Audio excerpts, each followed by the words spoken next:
नमस्कार, आप देख रहे हैं 4 PM और मैं हूं आपके साथ निधि तिवारी। लोकसभा चुनाव को ईमानदारी से कराने का जिम्मा चुनाव आयोग पर है, लेकिन पारदर्शिता का दंभ भरने वाला चुनाव आयोग अब फंसता हुआ नजर आ रहा है, क्योंकि चुनाव आयोग को केंद्रीय सूचना आयोग की तरफ से बड़ा झटका लगा है। केंद्रीय सूचना आयोग ने चुनाव आयोग को ईवीएम और वीवीपैट मामले में नोटिस थमा दिया है। केंद्रीय सूचना आयोग साफ तौर पर चुनाव आयोग पर कानून के उल्लंघन करने का बड़ा आरोप लगाते हुए नोटिस थमाया है। तो क्या है पूरा मामला, आपको आगे बताएंगे। सबसे पहले खबर देखिए दैनिक भास्कर की। लिखा है, केंद्रीय सूचना आयोग का चुनाव आयोग को नोटिस, ईवीएम वीवीपैट से जुड़े आरटीआई आवेदन पर जवाब नहीं दिया था। सूचना आयुक्त बोले ये कानून का उल्लंघन है। तो ये जो है खबर है दैनिक भास्कर की, और खबर में आगे क्या है मैं आपको बताती हूँ। दरअसल चुनाव आयोग में एक आरटीआई लगाई गई थी। इस आरटीआई में चुनाव के दौरान ईवीएम और वीवीपैट मशीनों की विश्वसनीयता पर सवाल उठाया गया था।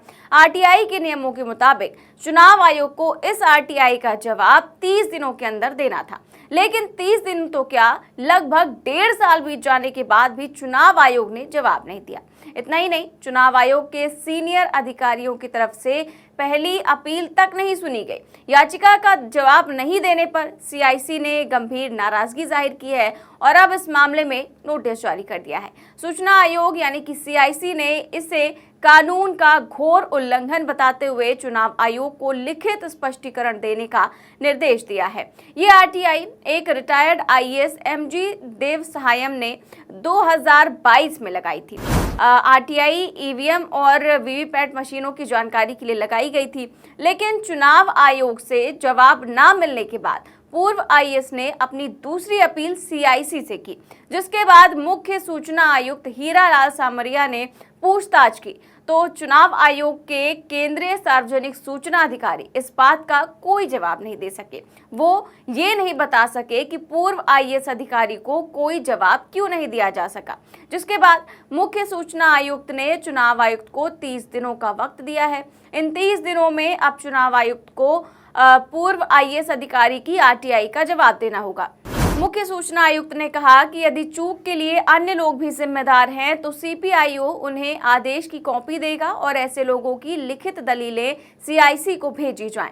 सामरिया ने चुनाव आयोग को 30 दिनों के अंदर आरटीआई आवेदन पर जवाब देने का निर्देश जारी कर दिया है। वैसे ये जो अपील थी वो केवल एक रिटायर्ड आईएएस के द्वारा ही नहीं की गई थी, बल्कि उनके अलावा आईआईटी और आईआईएम के प्रोफेसरों समेत मशहूर तकनीकी प्रोफेशनल्स, शिक्षाविदों, रिटायर्ड आईएएस, आईपीएस और आईएफएस अधिकारियों ने चुनाव आयोग को पत्र लिखकर ईवीएम और वीवीपैट मशीनों की विश्वसनीयता पर गंभीर सवाल उठाए थे। चुनाव आयोग को लिखे पत्र में इन लोगों ने लिखा था कि इस ज्ञापन के जरिए हम चुनाव आयोग के सामने कुछ बातें रखना चाहते हैं जिनका चुनावी लोकतंत्र के रूप में भारत के अस्तित्व पर गहरा असर पड़ता है। हम ईसीआई से प्रत्येक के लिए तत्काल प्रतिक्रिया की उम्मीद करेंगे। लेकिन ईसीआई ने जब इसका जवाब नहीं दिया तो अब केंद्रीय सूचना आयोग के नोटिस के बाद ये देखना होगा कि मुख्य चुनाव आयुक्त क्या कदम उठाते हैं। साथ ही साथ चुनाव आयोग द्वारा दिए जवाब में क्या क्या राज खुलेंगे, ये भी देखना काफी दिलचस्प होगा। लेकिन फिलहाल बात करें ईवीएम की तो इस पर सवाल उठना कोई नई बात नहीं है। विपक्ष की ओर से लगातार ईवीएम का मुद्दा उठाया जाता रहा है। विपक्ष का मानना है कि बीजेपी ईवीएम में हेराफेरी करके चुनाव जीतती है और इसी को लेकर अभी कुछ दिनों पहले ही सुप्रीम कोर्ट चुनाव आयोग और केंद्र सरकार को नोटिस जारी कर चुका है और जवाब भी मांग चुका है। नोटिस उस याचिका को लेकर जारी किया गया जिसमें मांग की गई थी कि ईवीएम से डाले गए वोटों का वीवीपैट से मिलान हो। लोकसभा चुनाव के बीच इसे पहला महत्वपूर्ण कदम बताया गया। कोर्ट में अब इसकी अगली सुनवाई 16 अप्रैल को होगी और सुप्रीम कोर्ट के इस कदम से विपक्ष काफी ज्यादा गदगद है। एक्टिविस्ट अरुण कुमार अग्रवाल की ओर से अगस्त 2023 में ये याचिका लगाई गई थी, जिसमें मांग की गई थी कि ईवीएम में पड़े सभी वोटों का मिलान वीवीपैट की पर्चियों से करना चाहिए। फिलहाल निर्वाचन क्षेत्र के रैंडम 5 ईवीएम का ही वीवीपैट से मिलान हो पाता है। साथ ही साथ याचिका में यह भी कहा गया कि वोटर्स को वीवीपैट की पर्ची फिजिकली वेरीफाई करने का मौका भी दिया जाना चाहिए।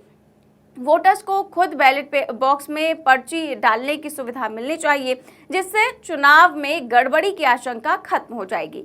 याचिका में कहा गया कि चुनाव आयोग ने लगभग 24 लाख वीवीपैट खरीदने के लिए 5,000 करोड़ रुपए खरीदे हैं, लेकिन केवल 20,000 वीवीपैट की पर्चियों का ही वेरिफिकेशन होता है।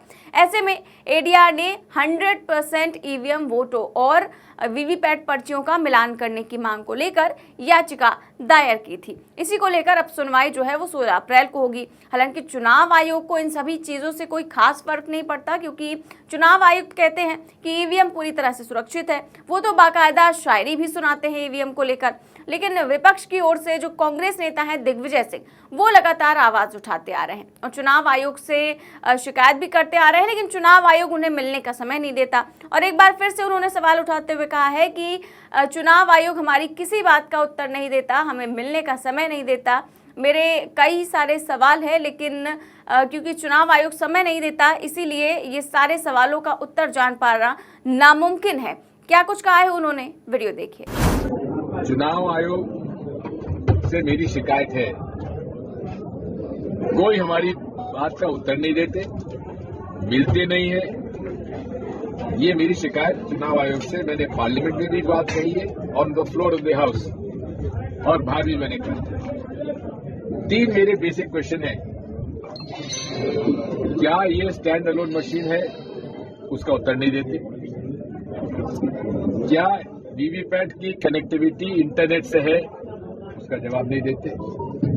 तीसरा, वीवीपैट में जो आपने सॉफ्टवेयर डाला है, हम जानना चाहते हैं क्या सॉफ्टवेयर है जो सिंबल लोडिंग यूनिट के माध्यम डाला जाता है। इसका जवाब क्यों नहीं देते? क्यों बचते हैं? जो हम लोग को समय नहीं देते मिलने के लिए। राष्ट्रीय पार्टी अप्रैल 2023 से समय मांग रही है, वो समय नहीं देते। ये शिकायत मेरी चुनाव आयोग से है। और तो इस तरह से ईवीएम को लेकर तमाम तरह के सवाल खड़े किए जाते हैं। और अब जब सूचना आयुक्त ने मुख्य चुनाव आयुक्त को नोटिस जारी किया है, चुनाव आयोग को नोटिस जारी किया है, तो देखना ये होगा कि क्या जवाब निकलकर सामने आता है अगले 30 दिनों में, और क्या कुछ होगा ये देखना काफी दिलचस्प होगा। फिलहाल इस खबर में बस इतना ही।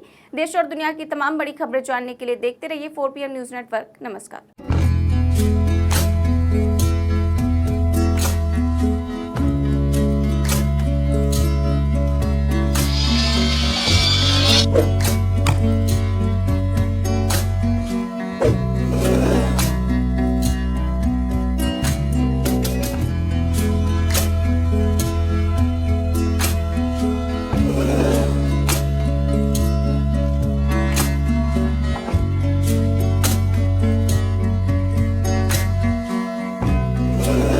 Thank you.